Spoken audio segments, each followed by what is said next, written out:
MLC గారు రాములు నాయక్ గారికి, అలాగే ఆల్ ఇండియా బంజారా సేవా సంఘ్ స్టేట్ ప్రెసిడెంట్ గారు వారే, మీకు వారికి చప్పట్లతో స్వాగతం. అలాగే గౌరవ పెద్దలు కిషన్ గారు, గౌరవ పెద్దలు మన నాయకుడు ఆయన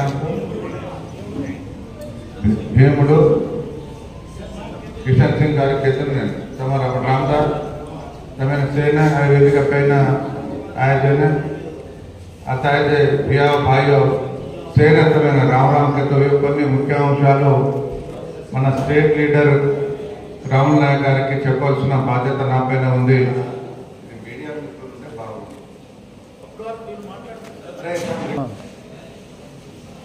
ఈరోజు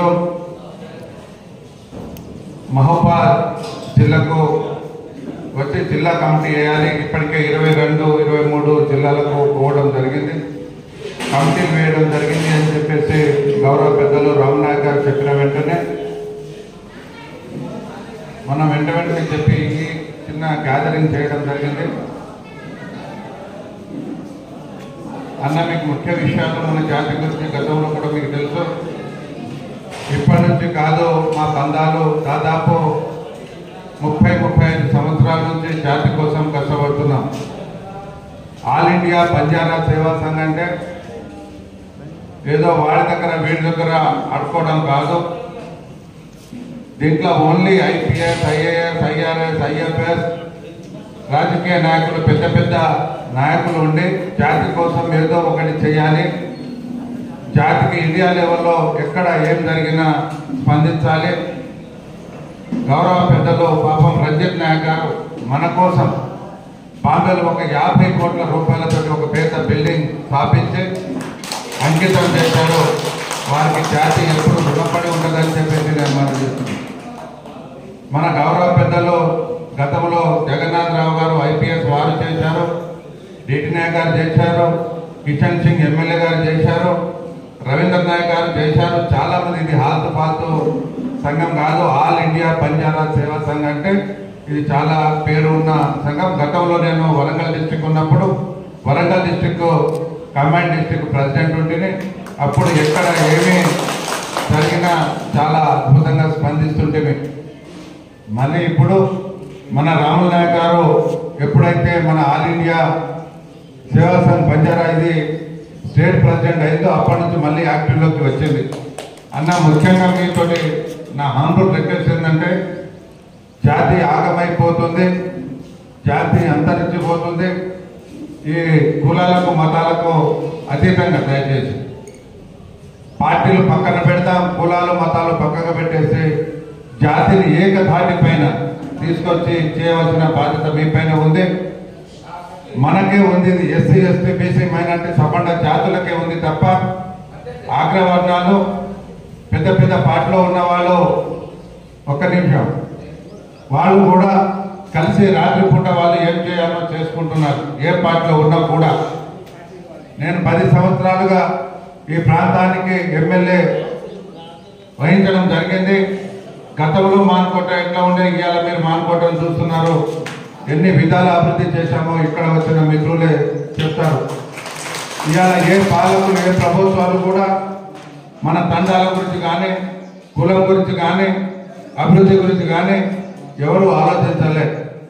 కానీ చాలా కష్టపడి సాధించిన తెలంగాణ రాష్ట్రం, అందులోనే మా నాయకుడు ఉండే కొంత చిన్న విషయం మీద దీని గురించే, అభివృద్ధి గురించే దాని మీదనే కొట్లాడిపోయిండు తప్ప ఆయన పార్టీ తీసేసి పోలేదు. వారు ఎంత కష్టపడ్డారో, జాతి కోసం ఎంత కష్టపడ్డారో నాకు తెలుసు. కాబట్టి నేను మీకు ఒకటే అన్నా, మీ కాంగ్రెస్లో ఎవరైతే గెలిచారో గాల్లో గెలిచారు, యాక్చువల్గా గెలిచే పద్ధతి కాదు.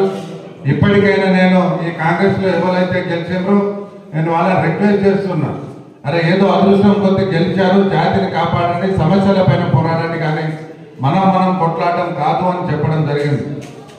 అయినా కూడా కొంతమంది ఇవాళ ఇది బీసీ ఒక గొల్ల బీసీ ఏకాంబరం అని వాళ్ళ ల్యాండ్ ఇది, 1 కాదు 2 కాదు, కలెక్టర్ని అడిగి 14 లక్షల రూపాయలతో కొనడం జరిగింది. ఇదంతా నా కష్టార్జితం, నా అమౌంట్ తోటే కట్టడం జరిగింది. దీంట్లో ఎవరు ఒక్క రూపాయి తీసుకునే దేనికంటే దానికి కూడా నేను అనవసరంగా బ్లేమ్ చేసి ఇవాళ ఇక్కడ ఒక పనికిరాని ఎమ్మెల్యేని గెలిపించారు. ఆ ఎమ్మెల్యే ఇష్టం వచ్చినట్టు మాట్లాడడం, జాతికి ఏమి అభివృద్ధి చేయకుండా చేయడం, చాలా దారుణంగా మాట్లాడడం, జాతిని కించపరచడం, నాయకులను కించపరచడం ఇది మంచి పద్ధతి కాదు. కాబట్టి దయచేసి మీరు చెప్పవలసిన బాధ్యత ఉంది, దాన్ని కాపాడాల్సిన బాధ్యత ఉంది. ఇంకోటి మనకు ఇక్కడ మన ఏదైతే నేను జాతి కోసం అని చెప్పేసి నేను మన సేవాలాల్ మహారాజ్ యాక్చువల్గా ఎవరికి కొంతమందికే తెలుసు. అలాంటి సేవాలాల్ మహారాజ్ 2009లో నేనైతే ఎప్పుడైతే జాబ్లో రీజన్ చేసి ఇవాళ ఈ పొలిటికల్ పార్టీలో జాయిన్ అయ్యానో అప్పటి నుంచి ఇక్కడ మన సేవాలాల్ మహారాజ్ని స్థాపించడం జరిగింది. స్వయం సేవాలాల్ మహారాజ్ టెంపుల్ నేను ఇప్పటికే దాదాపు 1 కోటి రూపాయలు పెట్టడం జరిగింది. మీకు ఈ మీటింగ్ అయిన తర్వాత చూపిస్తా.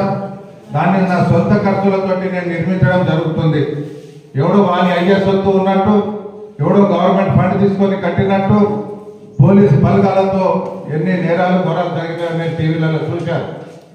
నేనేమంటున్నా, ముఖ్యంగా మీకు తెలిసిన వారు, జాతి మీద అవగాహన ఉన్నవాళ్ళు కాబట్టి ఎక్కడైనా అక్కడిక్కడ గాలికి గెలిచిన వాళ్లకు ఇప్పటికైనా చెప్పి మీరు కరెక్ట్ దాన్ని పద్ధతిలో తీసుకురావాల్సిందిగా నేను మనవి చేస్తున్నాను. అంతే తప్ప ఏదైనా అనవసరంగా నోరు తారే ఇష్టం వచ్చినట్టు మాట్లాడితే దాని పరిణామాలు ఉంటాయి, దానికి మూల్యం తెలుసుకోవాల్సి వస్తుంది. ఇప్పటికి నేనేంది అనేది మీరు బజార్లో ఎక్కడ నా కాన్స్టిట్యూన్సీ కాకుండా తెలంగాణ రాష్ట్రంలో జాతి కోసం ఏం చేసినాం అనేది మీకు తెలుసు, అందరికీ ప్రజలందరికీ తెలుసు. ముఖ్యంగా ఇవాళ చాలా తక్కువ సంఖ్యలో ఇక్కడ వచ్చిన వాళ్ళు, నేను జస్ట్ వస్తుంటే ఫోన్ చేసిన వాళ్ళు నా మిత్రులు వచ్చారు, కుటుంబ సభ్యులు వచ్చారు. ఇంకా పెద్ద ఎత్తున ఇవాళ మీరు ఏదైతే డిస్ట్రిక్ట్ పార్టీ ప్రకటిస్తారో ప్రకటించిన తర్వాత మళ్ళీ పెద్ద ఎత్తున వేల సంఖ్యలో నేను పెద్ద ఎత్తున బ్రహ్మాండమైన మీటింగ్ ఏర్పాటు చేస్తా. అప్పుడు మీరు వచ్చి దిశానిర్దేశ చేయవలసిందిగా నేను మనం చేస్తున్నాను. అంతే తప్ప ఇంకా ఇక్కడక్కడ డాక్టర్ రామచంద్ర నాయక్ గారు గెలిచారు, మంచిదే. ఎవరు గెలిచినా ఓడడం గెలవడం అనేది సహజం. కానీ మనం జాతికి ఏం చేస్తున్నాం, ఎంతవరకు న్యాయం చేస్తున్నాం అనేది ప్రతి ఒక్కరూ ఆలోచించాలి. మన చేయితోటి మన కన్నే పొడుచుకున్నట్టు కొంతమంది చెప్తా ఉంటారు అది ఇది అని చెప్పేసి. అరే వీడు ఎందుకు చెప్తున్నాడని ఆలోచించే శక్తి మనకు ఉండాలి. మన ఎవరు లంబడోడు కొట్లాడితే లంబడోడికే మీటింగ్ పెట్టమంటారు, మాధవుడు కొట్లాడితే మాధవంతోటే, బీసీ అయితే బీసే, వాడు రాదు తెరపైన మనతోటి మన కన్నును మనతోటి ఇళ్లతోటే పొడిచే సాంస్కృతిక డివైడ్ అండ్ రూల్ పాలసీ విడదీసి పాలించడం వాళ్ళకి బాగా తెలుసు. కానీ ఎందుకు చెప్తున్నారు అనేది ఈ చదువుకున్న వాళ్ళం ఇంతో కొంత జ్ఞానం, ఇంగిత జ్ఞానం ఉన్న వాళ్ళం కొంచెం అర్థం చేసుకోవాలని చెప్పేసి నేను మనం చేస్తున్నాను. చాలా మంది అరే ఎలా బ్లేమ్ చేయాలి, అప్పుడు జాతి మనసాకాయ మునాలి చావుకరతో అప్పుడు బదులు నాయక్ సార్ కేతో మన జాతి ఎలాంటిదంటే ఒక బిందెలో ఎండ్రకిచ్చలను పెడితే ఒక్కటి కూడా బయటికి పో, ఒకటి కాళ్ళు ఒకటి గుంజుకొని అదే దాంట్లోనే ఉంటాయి. ఎండ్రకించలాంటి వాక్కని దీన్ని బయట వెళ్ళి సమాజాన్ని ప్రపంచాన్ని ఎలా చూద్దాం, ఎలా అభివృద్ధి చేద్దాం అనేది లేదు. కాబట్టి మహానుభావులు, ఎంతో మంది మహానుభావులు ఈ ఆల్ ఇండియా బంజారా సేవా సంఘ్ ఈ సంఘంలో పనిచేయడం ఒక అదృష్టం. అంతటా చాలా మంది జాతి కోసం ఆలోచించి ఇవాళ క్షేత్రస్థాయి నుంచి ఇవాళ రాష్ట్ర స్థాయి కాదు ప్రపంచ స్థాయిలో మన వాళ్ళు ఉన్నారు.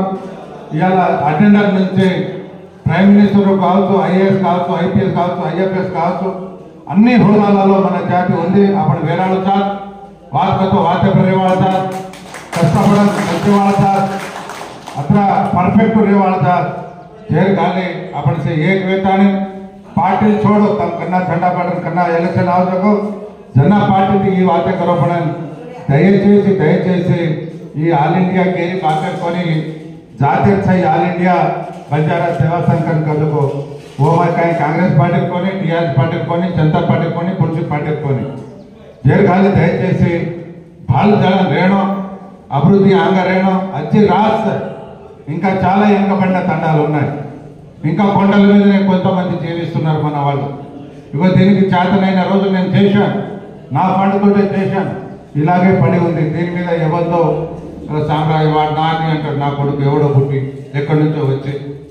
ఇప్పుడు నేను మీకు స్వాగతం పలికి అయ్యా అక్కడ కూర్చోడానికి పేదవాళ్ళు ఎవరైనా ఫంక్షన్ హాల్ పెళ్లి చేసుకొని వాళ్ళు ఎవరైనా పేదవాళ్ళు ఉంటే మా జాతి బిడ్డలు చేసుకుంటారని చెప్పేసి కట్టించిన బిల్డింగ్ ఇది, చేసిన అభివృద్ధి ఇది. ఇలా చాలా వరకు ఏం చేశాను, ఎక్కడ చేశాను అనేది మీకు తెలుసు. ఇప్పటి నుంచి కాదు, మీకు దాదాపు 30-35 సంవత్సరాల నుంచి శంకర్ నాయక్ ఎంతో మీకు తెలుసు. ఇవాళ రామదాసుకు తెలుసు పాపం, ఆయన పొద్దుటి నుంచి బాధపడుతుండే, అన్న వాడు వస్తలేడు వీడు వస్తలేడు అంటే వచ్చిన వాళ్ళే మనోళ్ళయ్యా, రానోళ్ళు మనోళ్ళు కాదు అని చెప్పేసి. మీరు 500 ఉంటే నేను ఒక దాదాపు 300 మందికి భోజనం చేస్తేనే. ఇవాళ ఎట్లా ఉందంటే ఎక్కడ ఉంది యూనిటీ? దాన్ని యూనిటీ చేయవలసిన బాధ్యత మన పైన ఉంది. ఇవాళ లంబాడ హక్కుల పోరాట సమితి ఉంది, గ్రామానికి ఒకటి, ఊరికి ఒకటి, తండకొకటి రాష్ట్ర నాయకులు ఉన్నారు. మొత్తం దారుణం జరుగుతుంది. మరి ఎన్ని సంఘాలు ఉన్నాయి? ఇంకా కొత్తగా ఇంకో చూసిన నేను ఆల్ ఇండియా బంజారా ఏదో అని చెప్పేసి ఇలా ఎవడో ప్రెసిడెంట్ అని పేపర్లో చూశాను. నేను నా జాతి బిడ్డలకు, నా మీడియా సోదరుల తరఫున నేను ఒకటే మనం చేస్తున్నా, జాతి బిడ్డలకు గ్వారేర్ కోण हुओ सको, గ్వారేవాసో కోण काम करो सको, ఒక్క ధాటి పైన రావాలి అని చెప్పేసి నేను మనకు చేస్తున్నా. ఎన్ని సంఘాలైనా ఉండని ఆ సంఘాలన్నీ ఆల్ ఇండియా బంజారా సేవా సంఘ్ కింద పనిచేసి అప్పుడే మనం ముందుకు వెళ్తాం. దీన్ని మీరు ఏకం చేయవలసిన బాధ్యత మా రాములు నాయక్ గారికి ఉన్నది అని చెప్పేసి నేను మనం చేస్తున్నా. ఏ రోజైతే మనం ఇలా ఉంటామో మనకు విడదీసి పాలిస్తూనే ఉంటారు, మనకు తోడుతూనే ఉంటారు. ఇప్పటికే మీకు తెలుసు, ఇవాళ మనం ఏ క్యాడర్ కావచ్చు, ఐపీఎస్ కావచ్చు, ఐఏఎస్ కావచ్చు, ఎంఆర్ఓ కావచ్చు, ఎస్ఐ కావచ్చు, క్యాన్సర్ కావచ్చు. మొన్న నేను చూసాను ఒక జీవో ఈపీసీ, మీకు తెలుసు, వాడు మనకు ఓపెన్ లో పడితే వాళ్ళని తీసుకొచ్చి రీజన్ లో పెట్టేస్తున్నారు. అది చాలా దారుణం. అసలు ఎంత అన్యాయం జరుగుతుందో జాతికి అనేది మీ ప్రభుత్వం ఉన్నది కాబట్టి మీరు దృష్టికి తీసుకోవాలని చెప్పేసి నేను మనం చేస్తున్నా. ఇవాళ అందరూ నా కొడుకు గ్రూప్ వల్ల వాళ్ళు ఓపెన్ సీట్ వస్తే వాళ్ళని తీసుకొని వచ్చి రిజర్వేషన్ లో పడేశారు. మరి ఆ ఓపెన్ సీట్ పోయింది కదా, ఒక సీట్ పోయినట్టే కదా. సో ఇలా మనకు తోపుతున్నారు. మీరు కళ్ళు తెరవండి, దయచేసి కళ్ళు తెరిచి ఆలోచించవలసిందిగా నేను ప్రభుత్వంలో ఉన్న మీకు నేను మనవి చేస్తున్నా. ప్రభుత్వాలు వస్తూ ఉంటాయి, పోతా ఉంటాయి, ఏది చాలుకుంటారు, కానీ ఎవరు ఉన్నప్పుడు ఇలాంటి చేశారు. ఇవాళ మనం అనుకుంటాం 1976లో మన డిఎండి అనే డీనోటిఫైడ్ ట్రైబ్స్ ఉన్నదాన్ని ఎస్టీలో కలిపిండు మన కష్టపడి రవీంద్ర నాయక్ ఎవరైనా కాదంటారా? ఇవాళ కష్టపడి ఆయన సాగును కూడా లెక్క చేయకుండా ఇవాళ మన కేసీఆర్ గారు ఇవాళ తెలంగాణ రాష్ట్రాన్ని తీసుకొచ్చారు, అది కాదంటారా?